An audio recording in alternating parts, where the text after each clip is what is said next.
여러분, 하나님 앞에 오늘 제목처럼 또 지난 한 주간 우리가 모리아산 새벽기도에 한 것처럼 내가 여기 있습니다 라고 고백해 봤던 적이 있습니까? 사실 우리가 신앙생활하면서 예배를 드리고 기도를 하면서 말입니다. 사실은 하나님이 내 소리를 들어주기를 바라는 기도, 내 예배를 다 들어주기를 바라는 그런 예배를 드려온 날들이 많습니다. 그러니 다시 말하면 하나님이 어디 계십니까? 라고 이렇게 묻는 그런 예배 기도가 많았다는 거죠.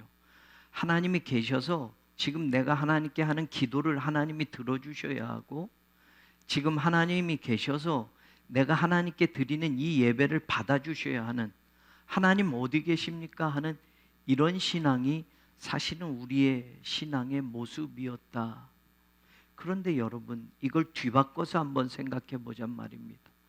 기도가, 예배가 우리 소리를 하나님이 듣게 하는 게 아니라 기도가, 예배가 하나님의 소리를 듣는 거라면, 기도할 때 내 소리를 다 하나님이 들어달라고 막 하고 끝나는 기도가 아니라 하나님이 나에게 말씀하시는 것을 듣는 것이 기도라면, 하나님이 말씀하실 때까지 우리는 기다려야 하고, 말씀을 하신다면 그 말씀을 제대로 들어야 하고요. 그리고 그 말씀을 제대로 들었다면 오늘 제목처럼 하나님, 제가 여기 있습니다 라는 고백이 우리의 기도 속에, 우리의 예배 속에 하나님께 올려지지 않을까. 그런데 사실 우리는 기도도 예배도 내 소리를 하나님께 막 전달하는 것으로 사실은 착각합니다. 그래서 하나님이 다 들어주시는 것, 그게 내가 기도하는 것이고 내가 예배하는 것으로 신앙생활 해왔던 날들이 많단 말이죠. 그런데 오늘 이 말씀처럼, 지난 한 주간 여러분과 나눴던 말씀처럼 내가 여기 있나이다 라는 고백은 하나님의 음성을 듣지 않고는 할 수가 없습니다. 그냥 나 혼자 나 여기 있습니다 라고 말할 수 없습니다. 하나님이 나에게 하시는 소리를 들었을 때, 하나님 내가 여기 있습니다, 하나님 나를 써주십시오, 하나님 내가 여기 있습니다, 하나님 나를 보내주십시오 라고 우리가 고백하고 결단할 수 있다라는 말입니다. 그런 의미에서 오늘 말씀은 사실 지난 한 주간 여러분들과 나누었던 말씀을 다시 요약해서 나누는 겁니다. 아브라함이 하나님이 부르셨을 때 내가 여기 있나이다 라고 대답합니다. 그런데 여러분, 하나님이 아브라함을 부르시는데 내가 여기 있나이다 라고 대답하고 하나님의 소리를 계속 듣는데 사실은 더 이상 듣고 싶지 않은 말이 들려지는 거예요. 우리가 아는 대로 하나님이 아브라함을 부르셨는데, 부르시고 나서 아브라함이 내가 여기 있습니다 라고 대답하자 하나님이 바로 부르신 이유와 목적을 말하지 않습니까? 네 아들 이삭을, 네가 사랑하는 그 하나밖에 없는 그 아들을 나에게 번제로 불에 태워서 제물로 바쳐라 라고 말씀합니다. 자, 이 소리를 듣고 난 다음에도 내가 여기 있습니다를 계속 하나님 앞에 고백할 수 있을까요? 하나님이 나를 부르셔서 내가 여기 있습니다라고 대답했는데, 대답하고 나자 하나님이 부르신 이유를 말씀하는데, 하나밖에 없는 아들, 네가 사랑하는 아들, 그 아들은 100살 때 얻은 아들입니다. 그냥 보통 아들이 아닙니다. 아브라함의 인생과 바꿔도 아깝지 않는 아들입니다. 그 아들을 위해서라면 이 세상 모든 걸 다 버려도 아깝지 않는 아들인데, 그런데 그 아들을 하나님이 바치래요. 그냥 바치는 게 아니라 불에 태워서 번제로 바치래요. 그러면 이 소리를 듣고 이 말씀을 듣고 나서 아브라함이 여전히 내가 여기 있나이다 이 말을 할 수 있겠느냐 말입니다. 성경은 내가 여기 있나이다 이 고백이 변하지 않았다라는 걸 이 아브라함의 이야기에서 우리에게 가르쳐주고 있어요. 왜냐? 그 말씀을 듣고 나서 아브라함의 반응을 보면 아침에 일찍이 일어납니다. 하나님이 그 말씀을 하셨다면 어떻게 일찍 일어납니까? 눈을 감고 싶을 거예요. 눈을 감고 싶을 거예요. 13년 전에 제가 미국에서 왔을 때 사실 아이들을 데리고 오느냐 마느냐, 3살, 4살 아들 둘을 데리고 미국에 갔었죠. 그리고 그 아이들이 중학교까지 마치고 이제 오는데 주변에서는 다 말렸습니다. 그냥 한국 가면 적응을 못하고 애들이 모든 게 다 망가질 수 있으니 미국에 남겨두고 가시오. 선배들도 그렇고 주변 사람들이 한 명도 데리고 가란 말을 한 적이 없어요. 가정 예배를 드리면서 아이들이 결단하게 했고 두렵지만 그 아이들이 가서 해보겠습니다 해서 아이들하고 왔는데 한국 학교를 갔지요. 한국 학교를 한 학기를 다녔는데 어느 날 큰애가 아침에 학교 가야지 깨우는데 눈을 안 뜨는 거예요. 그냥 자는 척 하는 거예요. 학교 가야지 일어나야지 하는데 그냥 눈을 감고 있는데 그 눈에서 눈물이 막 흐르는 거예요. 그리고 나 학교 안 갈래 라고 하는 거죠. 그러면서 이제 학교 안 다닐래 라고 하는 그 소리를 들었을 때 그런 거죠.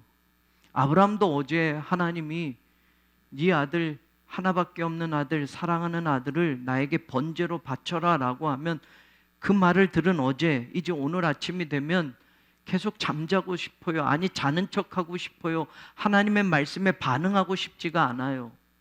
그냥 모른 척, 안 들은 척, 없었던 일인 것처럼 그냥 오늘은 더 늦게 일어나고 싶어요.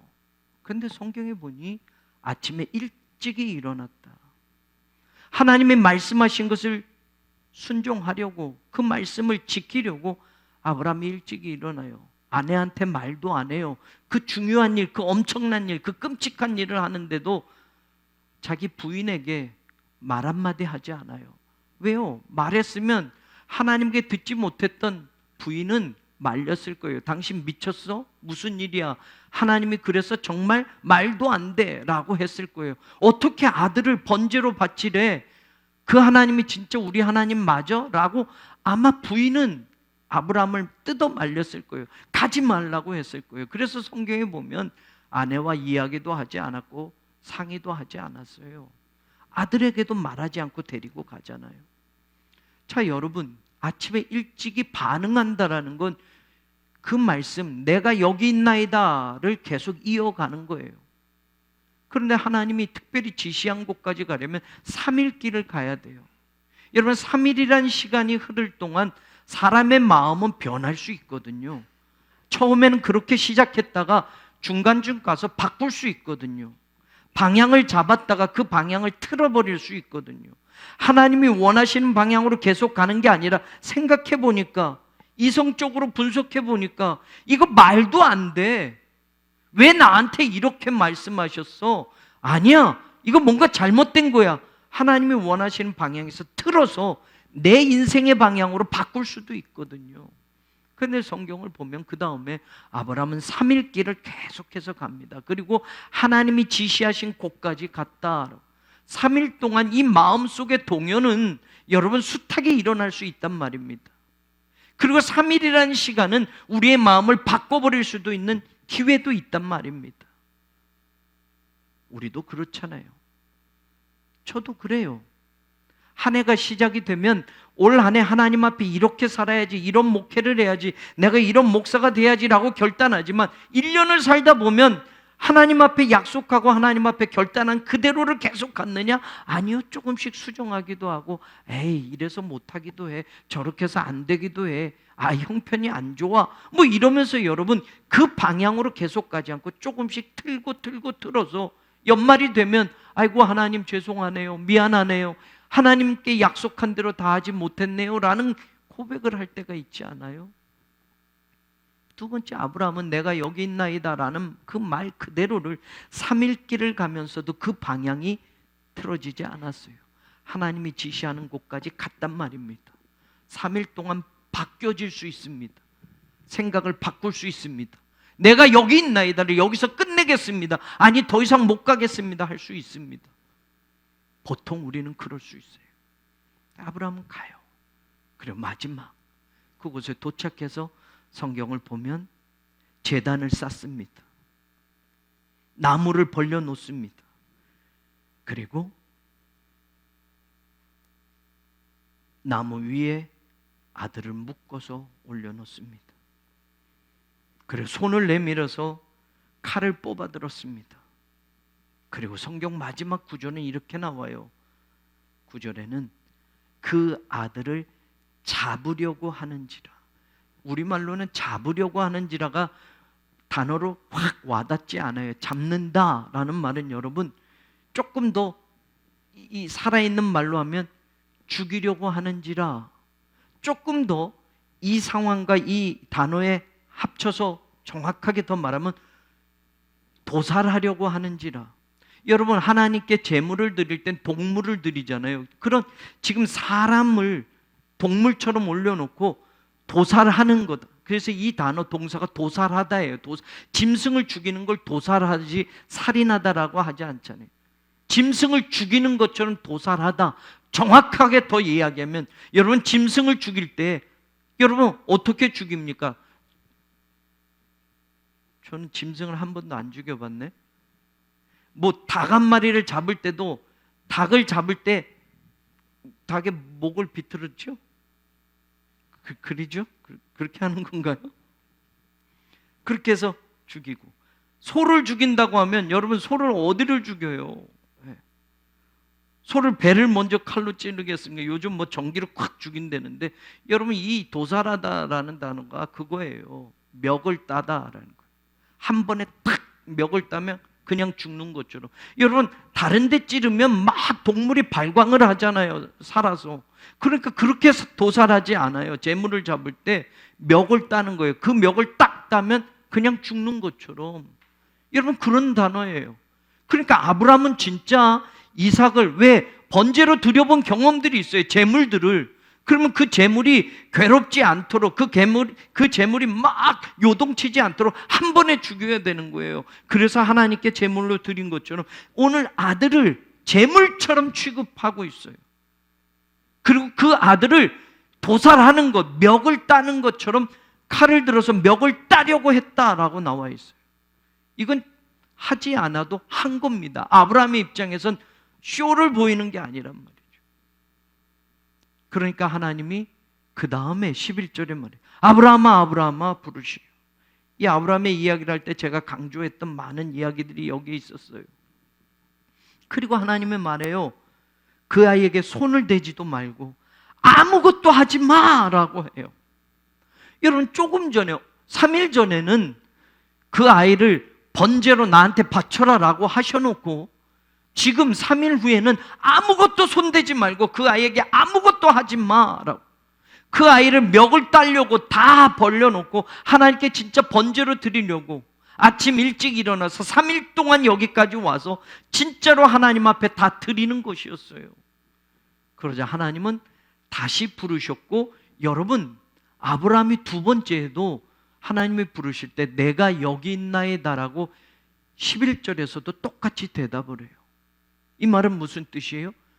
3일 전에 하나님이 나를 부르셨을 때 내가 여기 있나이다와 지금 나를 부르셨을 때 내가 여기 있나이다는 하나도 달라짐이 없는 거예요. 무슨 말씀을 하든지 내가 하나님 그 말씀대로 할 준비가 되어 있습니다 라고 3일 전에도 이야기했고, 하나님 지금도 변함없습니다. 내가 하나님은 나에게 아들을 바치라고 했고 번제로 드리라고 했지만 하나님 내 마음이 3일 동안 여기까지 오는 동안 그리고 마지막 이 순간까지도 하나님이 하신 말씀에 내가 아무런 변화 없이 그 말씀 그대로 따르기로 나는 결단했습니다. 내가 여기 있나이다라고 두 번째도 똑같이 대답해요. 달라진 건 하나님이었어요. 3일 전에 바치라고 했던 하나님이 아무것도 하지 말라고 해요. 3일 전에 1절에서는 여러분 보시면 아브라함아 한 번 부르셔요. 그런데 11절에서는 아브라함아 아브라함아 두 번 부르셨어요. 달라진 건 하나님이에요. 다급해진 건 하나님이었단 말이에요. 아브라함은 변함없었고요. 왜 하나님이 다급해졌습니까? 아브라함의 진심을 알았으니까. 진짜 하나님을 사랑하는 줄 알았으니까 하나님이 다급하신 거예요. 그냥 놔뒀다간 진짜 아들의 멱을 따려고 하니까, 진짜 놔뒀다간 아들을 진짜 하나님의 말씀대로 그대로 바치려고 하니까 하나님이 다급해졌어요. 여러분, 내가 여기 있나이다. 아브라함의 이 고백이 저는 오늘 우리의 고백이 되기를 원합니다. 힘든 일이 있어요. 내가 여기 있나이다 대답은 했지만, 목사니까 대답은 했지만, 장로니까 대답은 했지만, 집사니까 권사니까 교회 다닌 지 30년이 넘었으니까 내가 여기 있나이다 말은 드렸지만, 들어보고 나니 하기 힘든 거예요. 이삭을 바치라니요. 여러분, 아브라함에게 한번 물어보죠. 이삭을 번제로 드리라가 쉽겠어요? 네가 가진 재산을 다 나에게 바치라가 쉽겠어요? 전 재산을 바치라면 이삭을 바치라 보다는, 여러분, 아버지가 돼보니까 알아요. 그게 더 쉬워요. 근데 어떤 사람은 그게 더 어려울 수도 있겠고요. 여러분, 달라지지 않았다. 오늘 내가 여기 있나이다, 이 첫 번째 이 대답에서 우리의 신앙도 마찬가지입니다. 여러분, 내가 여기 있나이다 하나님께 대답하고 난 다음에는 사실은 힘든 일이었어요. 누구나 그대로 갈 수 없는 일이었어요. 아브라함은 그 길을 갔잖아요. 그래서 하나님이 네가 이제야 나를 사랑하는 줄 알았다. 그리고 나서 주신 축복이 여호와 이레의 축복이었어요. 그리고 성경에 보면 그 뒤로는 하나님의 아브라함을 부르시지도 않았고, 하나님의 아브라함에게 뭐 하라고 그러시지도 않았어요. 아브라함이 죽을 때까지 이 사건 이후에는 한 번도 하나님의 아브라함에게 너 이거 해봐라 저거 해봐라 하나님이 한 번도 물으시거나 부르시지도 않았어요. 그리고 끝나요. 된 거예요. 이쯤 아마 하나님이 다 안 거예요. 더 이상 뭐 아브라함에게 시험할 것도 없고, 더 이상 아브라함의 믿음을 재볼 것도 없고, 네가 정말 나를 사랑하는 줄 알았다라고 인정하고, 그 다음에 죽을 때까지 아브라함은 그렇게 살아요. 그게 뭡니까? 여호와 이레의 축복을 받는 거예요. 우린 여호와의 이레의 축복만 달라고 해요. 하나님이 준비해 두시고 하나님이 공급해 주시고, 예, 그것만 붙들어요. 그런데 지금 아브라함이 내가 여기 있나이다의 신앙은 우리가 하나님 앞에 드리지 못하고 여호와의 이레의 축복만 주십시오라고 할 때가 많단 말이에요. 저도 여러분도 하나님 앞에 내가 여기 있나이다를 고백할 수 있는 그런 신앙이 되기를 주님의 이름으로 축원합니다. 하나님이 야곱을 부르셨어요. 야곱이 내가 여기 있나이다 똑같이 대답했어요. 근데 하나님이 부르셨던 그 때가 야곱의 인생 130살일 때였어요. 야곱은 147세에 죽어요. 그러니 인생의 끝무렵, 이제 마지막 인생 사는 곧 조금 남은 인생의 10분의 9를 살고 이제 10분의 1밖에 남지 않은 그 시점에 하나님이 야곱을 부르셔요. 야곱은 사실 이 하나님이 부르시기 전 22년 동안 요셉이 죽은 줄 알고 살았어요.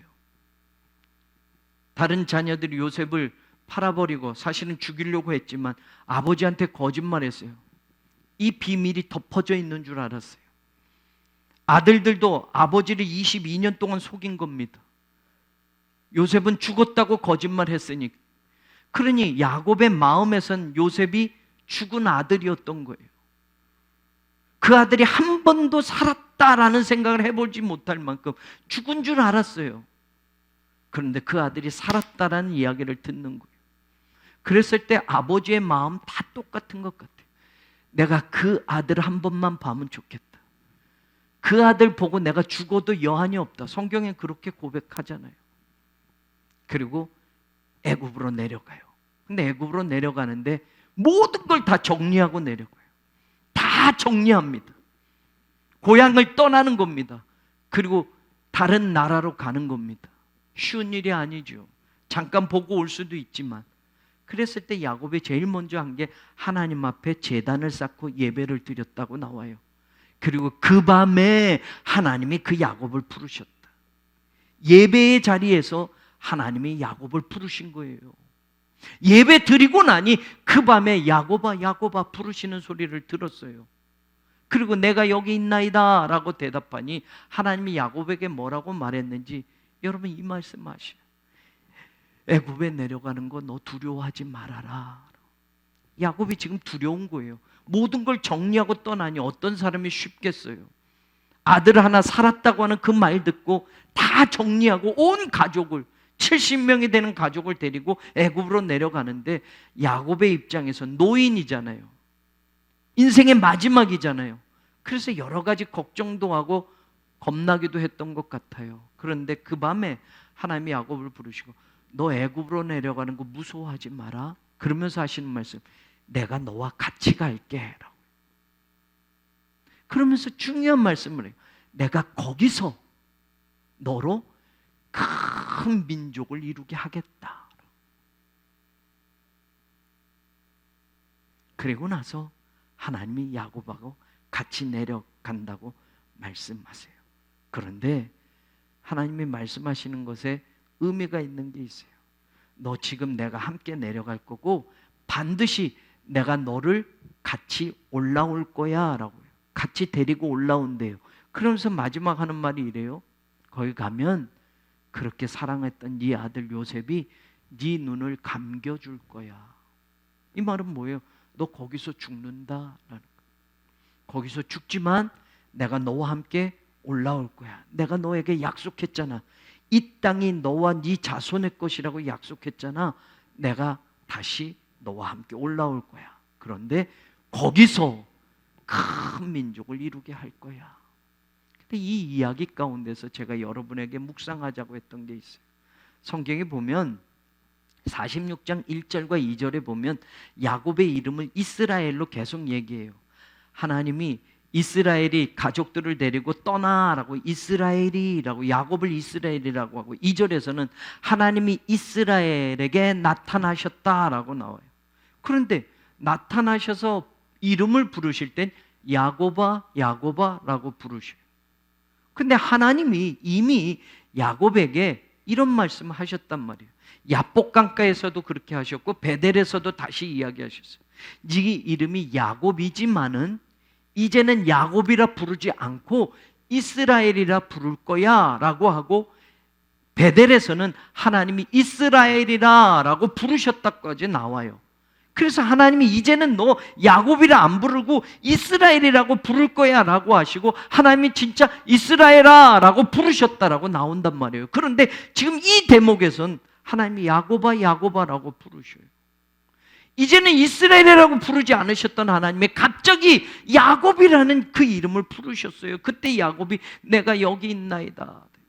야곱이라는 그 이름은 여러분 가장 이스라엘의 이름 받기 전에 두려웠던 그 순간, 절망했던 그 순간, 아무것도 소망이 없었던 그 순간, 형이 죽이려고 하는 것을 피해서 도망치던 그 순간, 그리고 돌아올 때도 여전히 형이 무서워서 야복강을 건너지 못하고 다른 거 다 넘겨주고 건너가지 못하고 형이 두려워서 자기를 죽이러 오는 줄 알고 그렇게 하나님께 기도했던 그 순간 야곱이란 이름을 이스라엘로 바꿔주면서 너는 이제부터 이스라엘이야. 내가 이스라엘이라 부를 거야 라고 하셨는데 지금 인생의 마지막에 다시 야곱아 그 시절의 이름을 부르시는 거예요.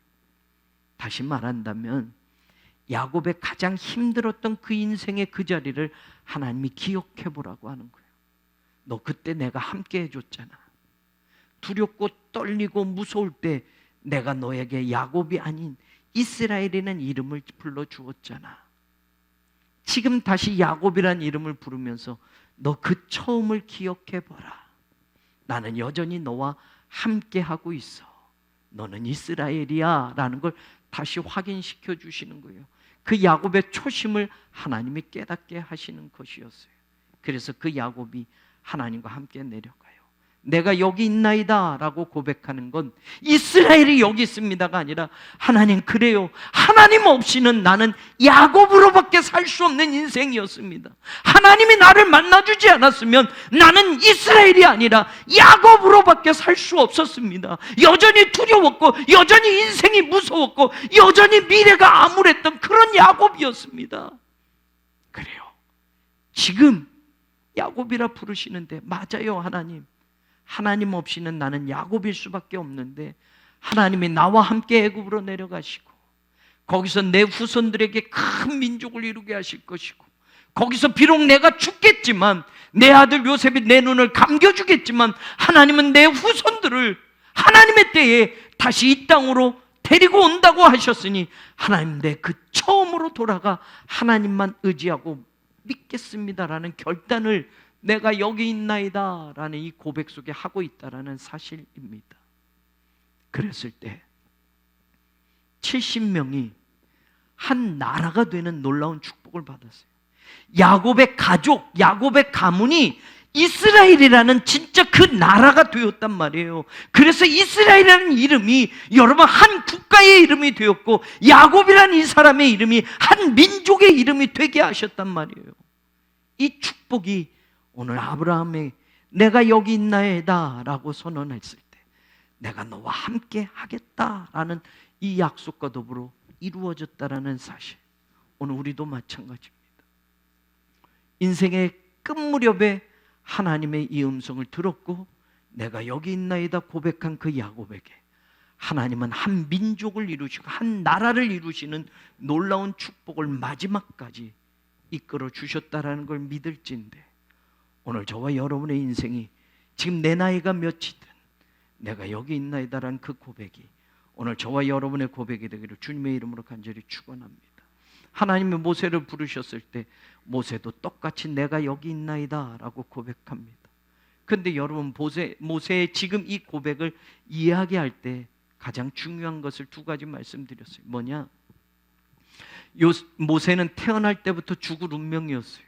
바로가 히브리 민족이 너무너무 강성해지니까 이제부터 산파들에게 아들이 태어나면, 히브리 사람들 아기가 나서 산파로 불려가면 아들은 모두 나일강에 던져 죽여라 라고 얘기했어요. 여러분, 그런 시대에 태어난 아들이에요. 그러니 나일강에 던져져서 죽을 운명이 모세였어요. 태어나는 것, 그것이 비극적인 시절이었어요. 나는 것이 축하받을 일이 아니라 태어난 것이 쉬쉬하고 숨죽여야 할 일들이었어요. 여러분, 모세가 나일강에 던져져서 죽을 운명이었지만 그 부모가 어떻게든 몰래 숨어서 키웠던 것이 3개월이었어요. 더 이상은 안 되는 거예요. 아이를 몰래 키운다라는 게 3개월은 어떻게 아기를 그렇게 숨겨왔지만 이제는 더 이상 안 되고 발각될 위기에 처하자 할 수 없이 갈대상자에 그 아기를 넣어서 나일강에 띄우는 거예요. 이제 그 아이의 운명은 어떻게 될지 몰라요. 우리가 아는 대로 바로의 딸이 그 아기를 건져내지 않습니까? 그리고 양자로 삼아요. 40년을 왕자로 사는 겁니다. 당시에 이집트 왕조가 여러분 후대 이끌 왕자가 없었기에 여러분 바로의 이 딸이었던 하셉스투가 여러분 그 왕위를 이어갈 수 없으니 여러분 그 하셉스투가 결혼을 하고 그 결혼을 한 남편이 또 금방 죽고 후손이 없으니 그때 하셉스투는 모세를 양자로 얻었고 먼저 죽은 남편이 다른 여자를 통해서 낳은 아들, 그 아들이 하나 있었어요. 그 아들도 양아들로 삼았어요. 사실은 모세가 계속 간다면 어쩌면 하셉스투는 자기 남편이 다른 여자를 통해서 낳은 아들보다 자기가 아기 때 양자로 삼은 이 모세에게 그 왕위를 물려줄 수도 있었어요. 그런데 어찌 됐건 여러분, 모세가 40년을 살지만 어머니에게서부터 젖을 뗄 때까지 유모로 어머니가 키웠기에, 그리고 그가 유대인이라는 것을 알고 있었기에 모세는 장성하면서 유대인을 괴롭히는, 히브리인을 괴롭히는 애굽 사람을 쳐서 죽이지 않습니까? 그리고 성경에 보면 바로가 이 일을 듣고 모세를 죽이고자 찾는지라. 여러분, 40년이 지났는데도 태어날 때처럼 죽을 운명이 또 돼버린 거예요. 그러면 40년 동안 왕궁에서 우리가 생각할 땐 야, 참 재수 좋았다, 왕자로 살다니. 예, 맞아요. 당시에 모든 문화도 배우고 공부도 배우고 똑똑했다고 성경에 나오죠. 그런데 그 40년 왕궁에서 산 인생은 모세의 자기 인생이 아니었단 말이에요. 애굽 사람인 줄 알았어요. 모세가 광야로 도망와서 여러분 미디안 광야에서 처음 만났을 때 여러분 이드로의 딸들이 애굽 사람인 줄 알았더라라고. 모양이 애굽 사람처럼 하고 있으니 40년 동안 애굽 물을 먹었으니 40년 동안 왕궁에서 살았으니 이집트 사람이야 라고 사람들이 생각할 만한, 그런데 모세는 이집트 사람이 아니에요. 40년은 왕자로 살았어도 그 인생은 원래 모세의 인생이 아니었단 말이에요. 광야로 도망쳐 왔습니다. 40년을 사는데 성경의 표현대로 보면 장인의 양을 치더라 라고 되어 있어요. 그리고 여러분, 미디안 그 집에 여러분 사위가 됐어요. 아들을 낳았어요. 아들의 이름을 어떻게 집니까? 내가 타양에서 객이 되었더라. 아들의 이름이 그겁니다. 게르솜. 타국에서 내가 나그네가 되었다. 아들 이름이 얼마나 내 인생이 한탄스러우면 타양에서 내가 나그네가 되었다라는 이름을 그 아들 첫 아들에게 붙여줍니까? 그 아들을 부를 때마다 야곱은 자기 인생의 한탄스러움을 생각하는 거예요. 내가 여기서 내 인생이 끝나는구나. 타양에서 나그네처럼 살다가 내 인생이 끝나는구나. 장인의 양만 치다가 끝나는구나. 자기 양떼도 아니라 장인의 양떼를 하니, 여러분 처가살이 하고선 40년을 살아요. 이것도 모세의 인생이 아니에요. 모세의 자기 인생이 아니란 말이에요. 자, 80년이 될 때까지 노인이 되었어요. 40년 젊은 시절, 최고 황금기의 시절도 자기 인생을 살아보지 못한 거예요. 노년이 될 때까지 40년도 자기 인생을 살아보지 못한 거예요. 바로 그때 하나님이 오늘 모세를 부르셨어요. 그래, 모세가 내가 여기 있나이다 라고 고백해요. 그랬을 때 하나님이 네가 선 곳은 거룩한 곳이니 신을 벗어라. 네가 선 곳은, 여러분 그 서 있는 땅이 뭐 특별한 땅으로 간 게 아니에요. 여전히 미디안 광야의 한 귀퉁이에요. 그런데 그때까지 모세가 서 있는 그 땅은 절망의 땅이고 한 번도 내 인생을 내가 살아보지 못한 땅이었어요. 그런데 지금 하나님이 내가 너와 함께 하겠다라고 말하고 이제 가라라고 말씀하신 그곳에서 거룩한 땅이 되는 거예요. 하나님이 함께 하시니 이제까지 절망의 인생을 살았는데 80살이 될 때까지 한 번도 자기 인생을 멋지게 살아본 적이 없는 이집트 사람으로 살고 타양에서 나그네로 살고 처가살이 하는 40년을 살았는데, 이제는 하나님을 만나고 나서 늦었지만 자기 인생을 사는 거예요. 진짜 모세 인생을 사는 거예요. 진짜 하나님의 영광을 위해서 사는 인생이 되었다라는 거예요. 사랑하는 여러분, 모세의 이 이야기를 통해서 우리가 깨닫는 것이 있습니다. 모세에게 내가 반드시 너와 함께 할 것이야 라고 하나님은 약속하셨고, 이제는 가라, 바로에게로 가라, 그리고 내 백성을 인도해라, 내가 너와 함께 할 것이다. 여러분 진짜 인생을 사는 거예요.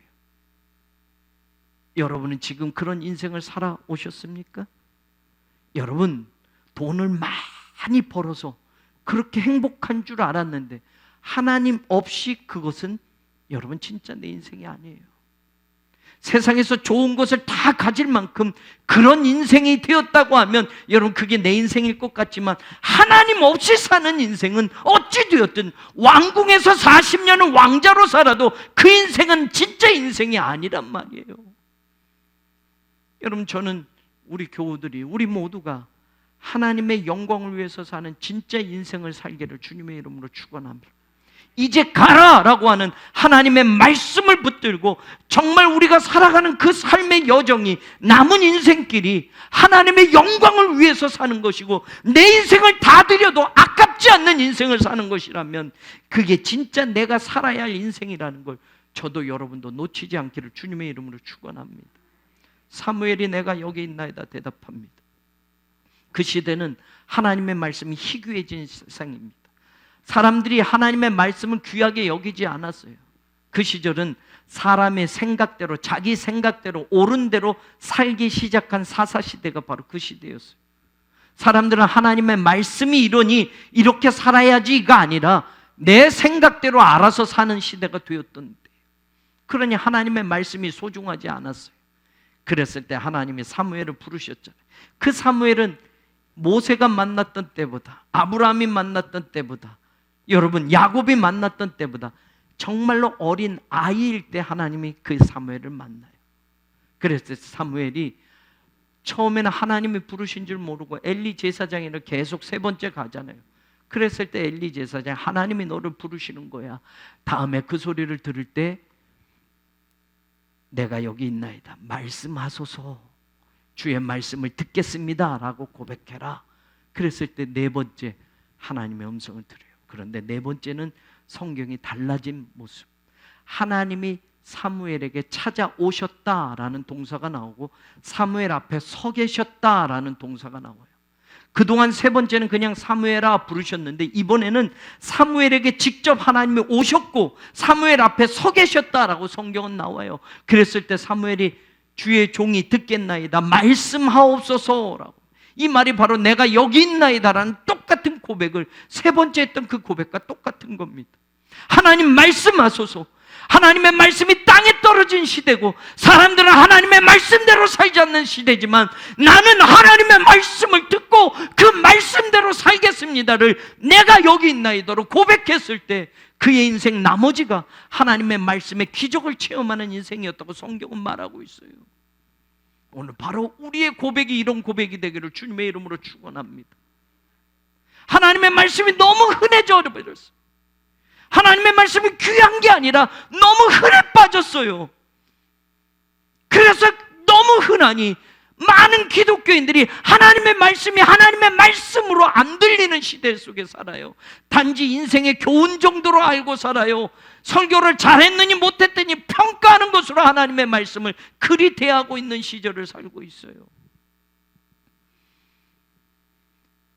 오늘 저와 여러분도 내가 여기 있나이다, 말씀하옵소서, 내가 듣겠나이다, 하나님의 말씀을 붙잡기를 원하는 성도들이 될 때 하나님은 우리의 인생의 자리에 사무엘이 하는 일들 속에서 하나님의 말씀이 땅에 떨어지지 않도록, 그가 전하는 말씀이 땅에 떨어지지 않도록 그가 일하는 모든 자리가 하나님의 말씀으로 세워지게 하셨고 사람들은 그가 바로 하나님이 세우신 종인 것을 인정하게 되었고 하나님은 말씀으로 날마다 사무엘에게 당신을 나타내셨다라고 말씀하신 것처럼 저는 우리 교회가 그런 교회가 되기를 소망합니다.